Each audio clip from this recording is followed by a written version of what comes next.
it is excused because it's Aaron Rodgers. He can do what the hell he wants. He's been doing it since he got there. This is his organization and his franchise.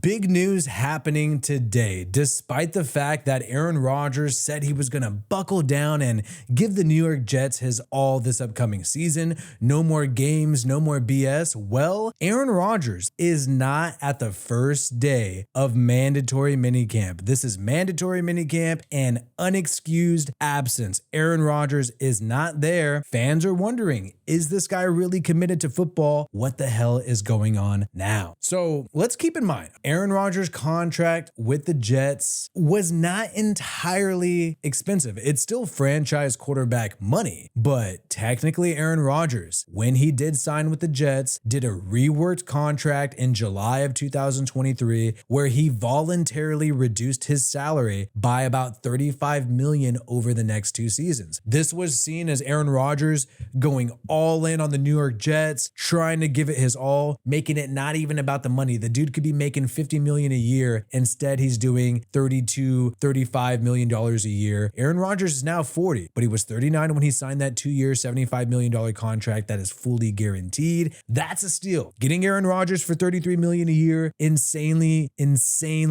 cheap when it could have been $110 million. Could be making $55 million. And now you got quarterbacks like Dak Prescott demanding above $50 million. You even got Tua and Trevor Lawrence demanding around $50 million a year. Jared Goff making around that amount as well. Would you rather have Aaron Rodgers or Jared Goff, Trevor Lawrence, Tua? When healthy, I'm taking A-Rod all day, but the dude is 40 years old. I think because he did this discount, I think it's kind of given the guy leverage. I think it kind of gave the guy power. It made it to where the Jets can't really give Rodgers too much shit because he pretty much gave them money. He pretty much said, hey, you know what? Go ahead and take this cash. It's all good. I don't need to make that much money. I'm just trying to win it. I'll take a discount. I'll voluntarily take a discount as a 4-time NFL MVP. So you have Pro Football Talk, Mike Florio, eating this up because he's a big-time Aaron Rodgers hater. But he is reminding us that previously Rodgers made some comments about needing to be done with the BS. Right. May 24th. Really not that long ago. When you think about it, what, 2 weeks and a couple of days? So Rodgers had that big spat with Jimmy Kimmel. This became popular where Rodgers made a joke about Jimmy Kimmel being on a client list. I'm not going to say the name. I don't want to get demonetized. But then Rodgers afterwards started talking about some of the BS in the media. And he said anything that in this building that we're doing individually or collectively that has nothing to do with real winning needs to be assessed. It's not a halftime thing. It's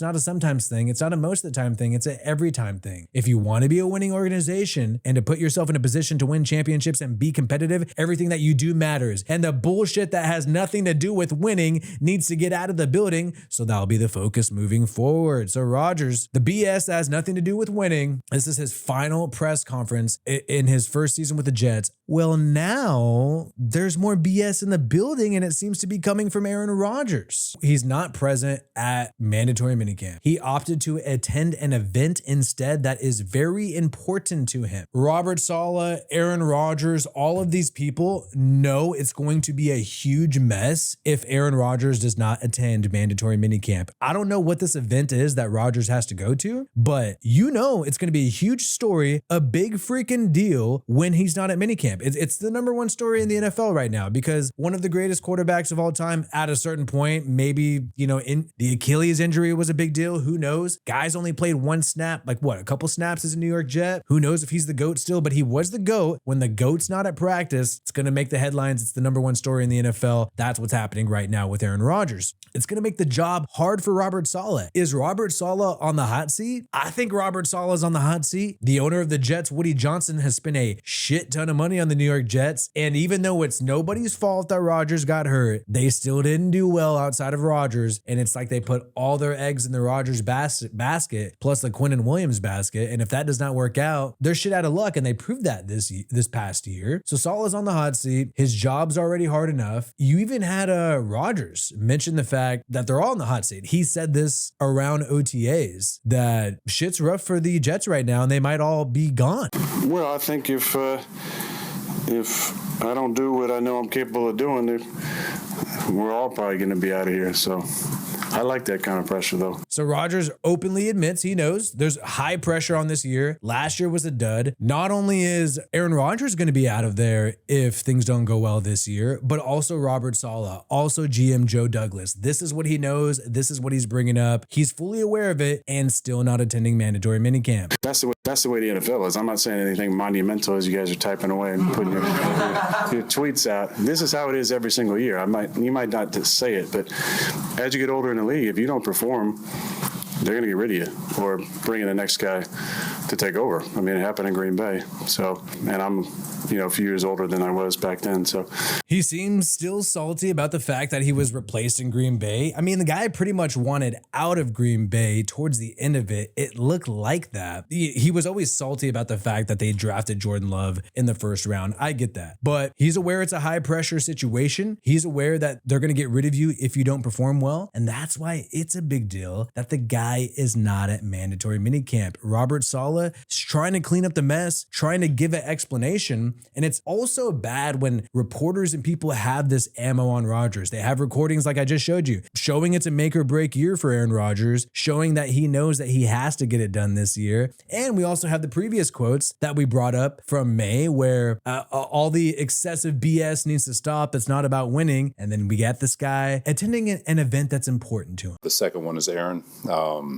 Aaron and I spoke before OTA started. He's been very good in communication. He's been here the entire time. It's inexcused, but he had an event that was very important to him, which he communicated.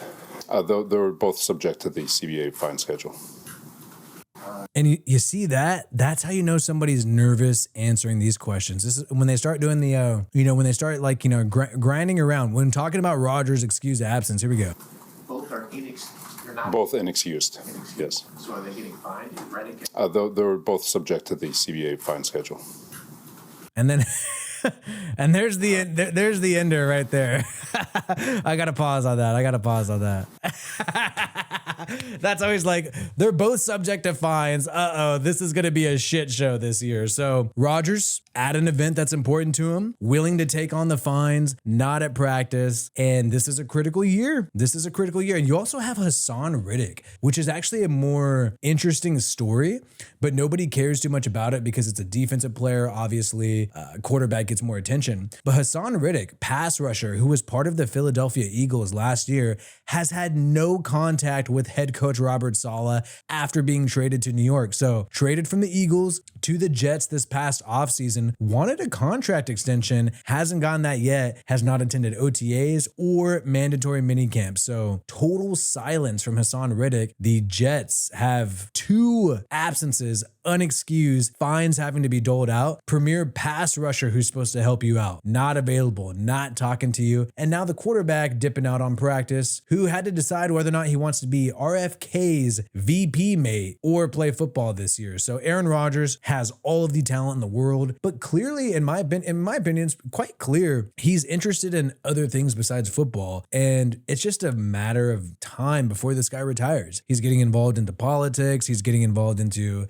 some of these podcasts and stuff that he likes to do. And it just seems like, how can you have time to do that and be one of the best quarterbacks in the world? It seems like it's tough for anybody in the world to do. And the fact that the Jets are paying him this money, the fact that they went all in on this one window to win a Super Bowl, and it's pretty much already over. Because of that 1 year, it's pretty much already over. Let's take a look at Aaron Rodgers' contract. Aaron Rodgers, like we showed, reworked his contract to free up some cap money. But in terms of his deal, it's really just a 3-year deal. We had last year that was a dud, this year and next year. So he's got this year to try to have some progress, some success, and then 1 more year when he'll be 42 years old. If he doesn't get it done this year, he'll be 42 years old next year. And by the way this dead money is set up, they could technically move on from him. I don't think they will. If they were rebuilding, I think they would. But really, it's this season and next. And then the Aaron Rodgers Jet saga is over. If this year's a dud, next year's probably going to be a dud as well.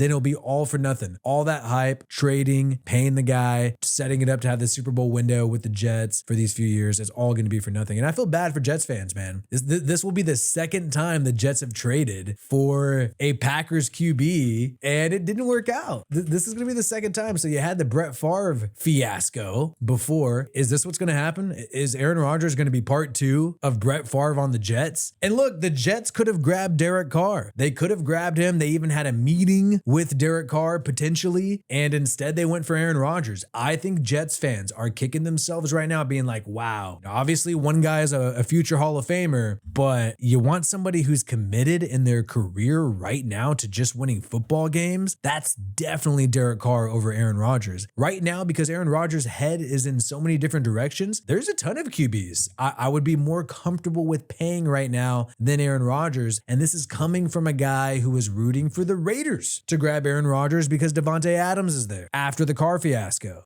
Big mistake. I think they're really going to regret investing in this Rodgers thing. I think it's already not working out. You can try to say, oh, he had an excused absence, or, it's actually fine. But I'm sorry, dude. You're doing all this extra stuff outside of football. You're saying that needs to change. In the most critical year of his Jets career, after their injury, the dude is not doing everything he can to make sure, hey, I'm going all in.